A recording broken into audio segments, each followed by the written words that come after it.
வணக்கம், நான் மதனி பேசுகிறேன். இன்னைக்கு காலையிலே நாங்கள் தோசை சுட்டு எங்களுக்கு ஒரு சுவரொட்டி கிடச்சிருக்குது. என்னுடைய மருமகளுக்கு வந்து ரத்தோட்டம் இல்லாமல் இருக்கிறனால அவளுக்காண்டி கடையில் வந்து சுவரொட்டி கேட்டு பார்த்தோம். சுவரொட்டி கிடைக்கல. இந்த ஒரு சுவரொட்டியை நாங்கள் வறுவல் பண்ணி அவளுக்கு கொடுக்க போகிறேன். தோசை மாவோடு சேர்த்து தோசை சுட்டு அதில் வச்சு கொடுக்க போகிறேன். இப்போ இதை ஒன்றையும் நம்ம வெந்நீரில் போட்டு உரிச்சு எடுத்துட்டு க்ளீன் பண்ணி எடுத்துக்கிறோம். இப்போ தோசையை ஊற்றி சுட்டுக்கிடுவோம்.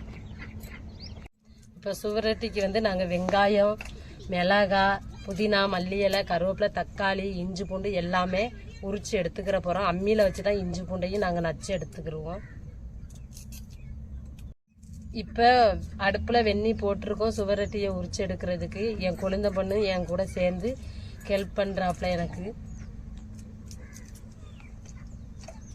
படிச்சுக்கிட்டு இருக்காங்க, ஸ்கூல் லீவுக்கு வந்திருக்காங்க. அதனால நான் வேலை பார்க்கும்போது ஒவ்வொரு வேலையும் பார்த்து தருவாங்க. எல்லா பிள்ளைகளுமே எனக்கு கொஞ்சம் கொஞ்சம் கை வேலை பார்த்து தருவாங்க.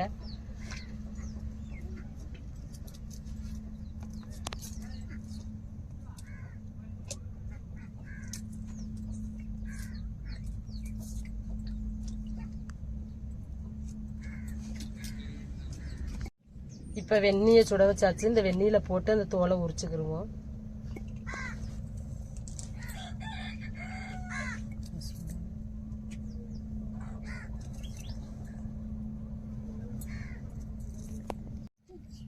பாருங்க, சுவரொட்டியை வந்து வெந்நியில் போட்டு அந்த மேலே உள்ள தோலை பிச்சு பிச்சு எடுத்துருக்கிறேன்.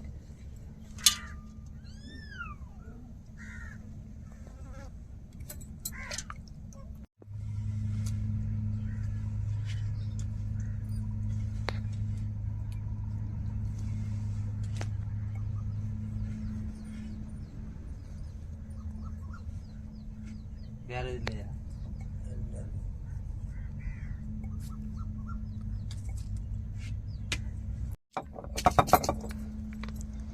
இப்ப இஞ்சையும் புண்டையும் நம்ம அம்மியிலேயே நச்சு எடுத்துக்கிறோம்.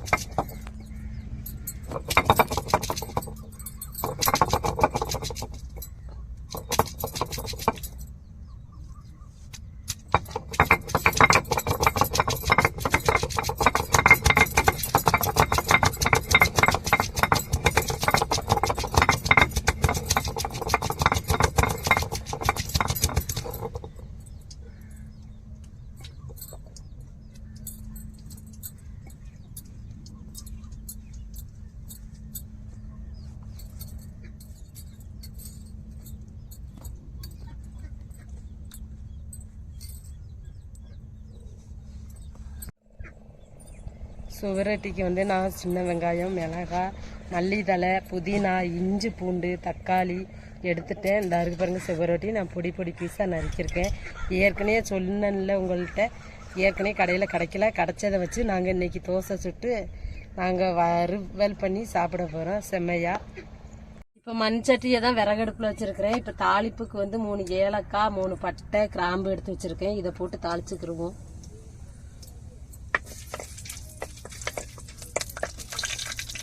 சின்ன வெங்காயம் வச்சுருக்கேன். சின்ன வெங்காயத்தை சேர்த்துக்கிடுவோம்.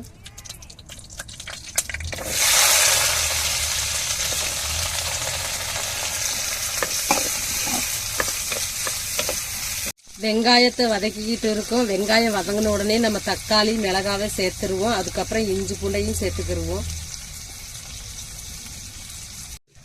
கருவேப்பிலை சேர்த்துக்கிடுவோம். வெங்காயம் நல்லா வதங்கிருச்சு.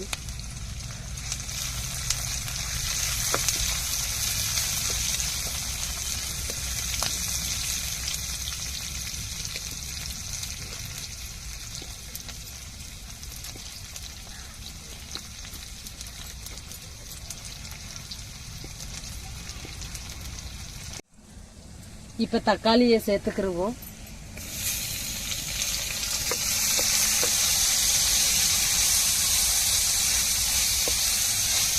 தக்காளி வதங்கையும் நம்ம இஞ்சி பூண்டையும் சேர்த்துக்கிடுவோம்.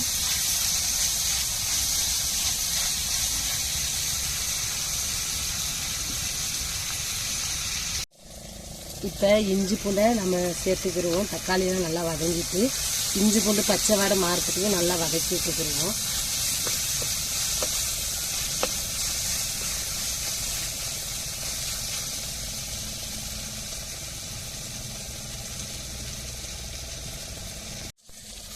இப்போ இஞ்சி பூண்டு பச்சை வடை நல்லா மாறிடுச்சு. நல்லா கமகமன்னு வாசம் வந்துருச்சு. இப்போ மிளகா, புதினா, மல்லி இலை 3ஐயுமே சேர்த்துக்கிடுவோம்.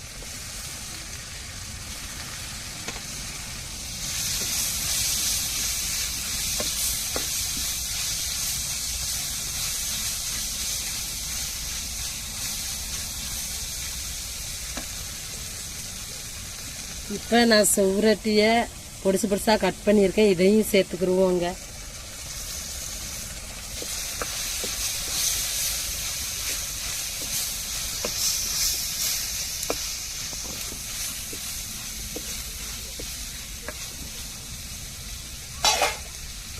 வேகிறதுக்கு நம்ம கொஞ்சோண்டு தண்ணி சேர்த்துக்கிடுவோம்.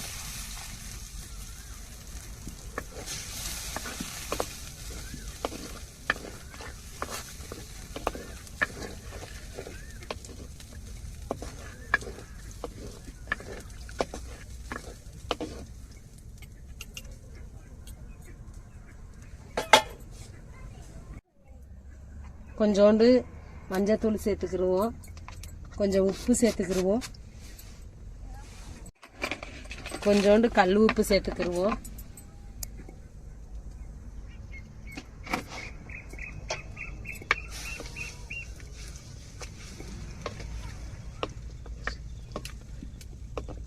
நல்லா கொதிச்சு சுவரட்டி நல்லா தண்ணி வத்தி வர்ற டேச்சுக்கு நம்ம பொரிக்கிற பொடியை சேர்த்துக்கிடுவோம்.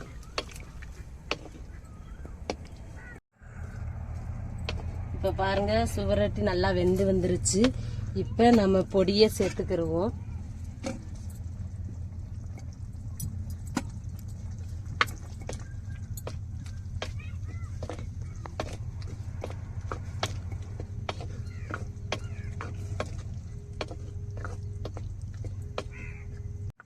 நல்லா கொதிச்சு அந்த வாசம் வரணுங்க. அந்த பொடியோட பச்சை வாடை மாறட்டும்.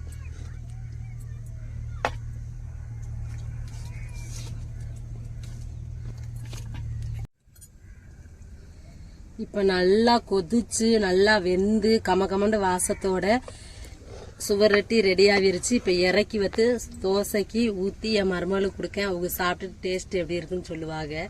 இப்போ இறக்கிக்கிருவோம்.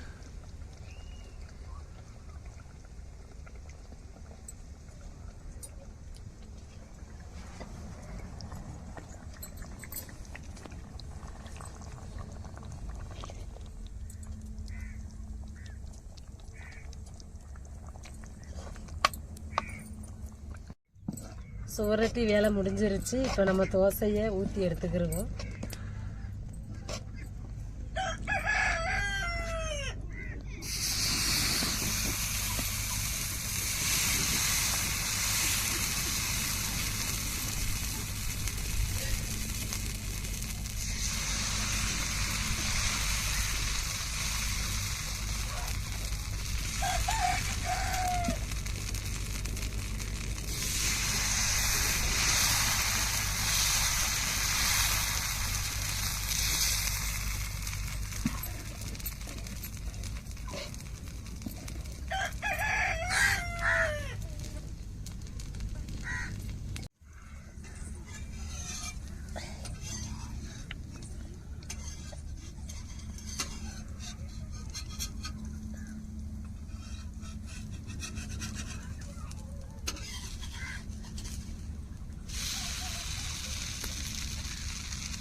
இப்போ நம்ம ஒவ்வொரு தோசையா பிரட்டி பிரட்டி விடுவோங்க மெதுவா.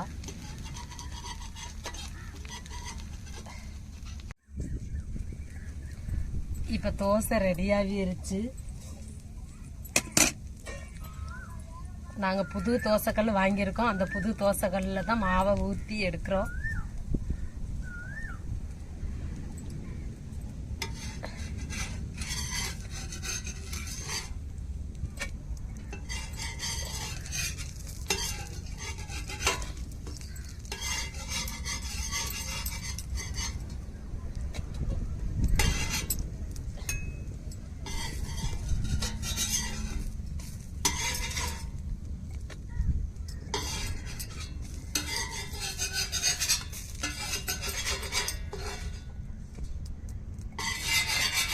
இப்போ பாருங்க, நான் தோசை சுட்டு எடுத்துக்கிட்டேன்.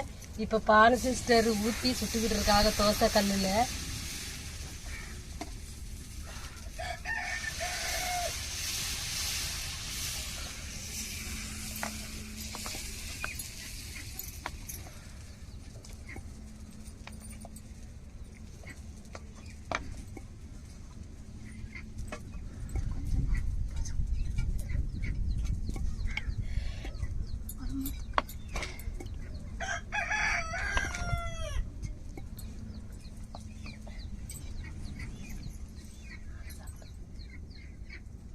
இப்ப பாருங்க, என் மருமகளுக்காண்டி தான் அவளுக்கு ரத்தோட்டம் இல்லைன்னு சொல்லிட்டாங்க. அதனால இன்னைக்கு சோரட்டி வாங்கி சமைச்சு தோசையில ஊத்தி கொடுத்துடலான்னு பார்த்தேன். அவளுக்கு ரெடி பண்ணி கொடுத்துட்டேன். சாப்பிட்டுட்டு இருக்காங்க. இப்ப சாப்பிட்டுட்டு என் கொழுந்த பொண்ணு என் மருமகளும் சொல்லுவாங்க எப்படி இருக்குன்னு சாப்பிட்டுட்டு.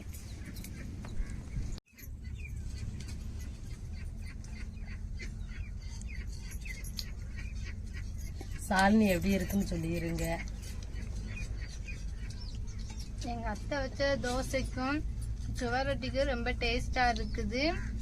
நல்லா வெந்து இருக்குது சுவரொட்டினா. சாப்பிட்றதுக்கு நல்லாயிருக்கும். நீங்களும் உங்கள் வீட்டில் இதுமாரி செஞ்சு சாப்பிட்டுட்டு கமெண்டில் சொல்லுங்கள். சொல்லிடுறியம்னா அது சூப்பராக இருக்குது. நான் நேற்று கமெண்ட்ல பார்த்தேன், எல்லாரும் சொல்றீங்க மதினி நிறைய வைக்கிறீங்க, குழந்தைகளுக்கு கொஞ்சமா வைக்கிறீங்கன்னு.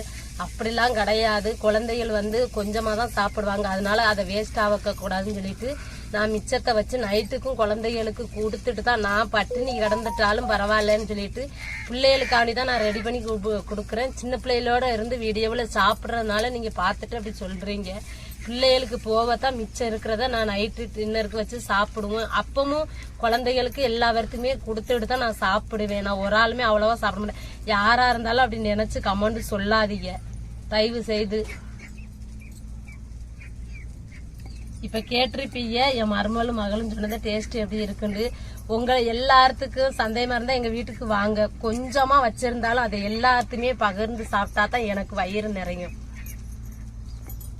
இப்ப பாருங்க, பானு சிஸ்டர் தோசையை ஊத்தி ஊத்தி எடுத்துக்கிட்டு இருக்கிறாங்க. அடுத்த எல்லா பிள்ளைகளுக்கும் சாப்பாடு கொடுக்கணும். எல்லாரும் கடற்கரையில போய் லீவுனால என்ஜாய் பண்றதுக்கு லீவுக்கு வந்திருக்காங்க. அவ்வளவு பேர் கடற்கரையில விளையாண்டுகிட்டு இருக்காங்க. இங்க நாங்க வந்து தோசை சுட்டுக்கிட்டு இருந்தேன். இப்ப என் மருமகளுக்கும் என் மகளுக்கும் கொடுக்கறதுக்காண்டி நான் வந்து உக்காந்துட்டேன். இப்ப பானு சிஸ்டர் தான் கஷ்டப்பட்டு சுட்டுக்கிட்டு இருக்காங்க. எல்லாரும் வாங்க தோசை சாப்பிடுவோம். கண்டிப்பா வாங்க, எல்லாரும் வீடியோக்கு வாங்க வாங்கன்னு சொல்றீங்க. நான் கேமரா வீடியோ எடுக்கிறதுனால தான் நான் உள்ள வர மாட்டேன். இப்போ நான் எடுக்கிறேன், எங்க அண்ணன் எடுக்கிறாங்க. நீங்க வாங்க, எல்லாரும் தோசை சுட்டு சாப்பிடுவோம். செம்மையா லீவுனா விட்டாச்சு. பிள்ளைகள்னா வெயில் காலத்துல வந்து கவனமா பாத்துக்கோங்க. எல்லாருமே வெயிலுக்குள்ளனா அலைய விடாதீங்க. எங்க வீட்டு பிள்ளைங்க கடற்கரைக்கிட்டு விளையாடுறாங்க. இப்போ தோசை சுட்டு சாப்பிட்ட சுடையும் அவங்கனா வந்துருவாங்க. எல்லாரும் மொத்தமா நாங்க சாப்பிட்டுருவோம். நாங்களும் சாப்பிடுவோம். அதேமாரி எங்க மைனி எல்லாத்துக்குமே நாங்கள் குடும்பத்தோட 3 ஃபேமிலி இருக்கோம். எங்கள் நிற்கலையே எங்கள் அண்ணன் வீட்டு இளையண்ணன், எங்கள் வீடு, மதினி வீடுன்னு 3 பேரும் இருக்கோம். நாங்கள் பகிர்ந்து தான் எந்த சமையல் பண்ணாலுமே, குழம்பா இருந்தாலும் சரி, அது எந்த ரெசிபியாக இருந்தாலும் சரி, ஸ்வீட்டாக இருந்தாலுமே நாங்கள் பகிர்ந்து பிள்ளைகளோட பகிர்ந்து தான் கொடுப்பாங்க. வீடியோக்காண்டி பிள்ளைகள் கொஞ்சமாக தான் சாப்பிடுவாங்க. நிறையானா எங்கள் பிள்ளைகள் சாப்பிட மாட்டாங்க. அதெல்லாம் வேஸ்ட் ஆகிடக்கூடாது. அது கொஞ்சம் இருந்துச்சுன்னா மறுநேரம் கொடுத்துக்கிடலாம்ல அப்படின்னு சொல்லி வச்சுருந்தா சாப்பிடுவோம். அதனால கமெண்ட்ல அப்படி நினைக்காதீங்க. இந்த வீடியோ உங்களுக்கு பிடிச்சிருந்தா லைக் பண்ணுங்க, ஷேர் பண்ணுங்க, கமெண்ட் பண்ணுங்க. எங்களுக்கு ஆதரவு கொடுத்து சப்போர்ட் பண்ணுங்க. எல்லா பேர்த்துக்கும் ரொம்ப மனமார்ந்த நன்றிகள். நம்ம வீடியோவை மறக்காம சப்ஸ்கிரைப் பண்ணிருங்க. அதை மட்டும் பண்ணாம விட்டுறாதீங்க.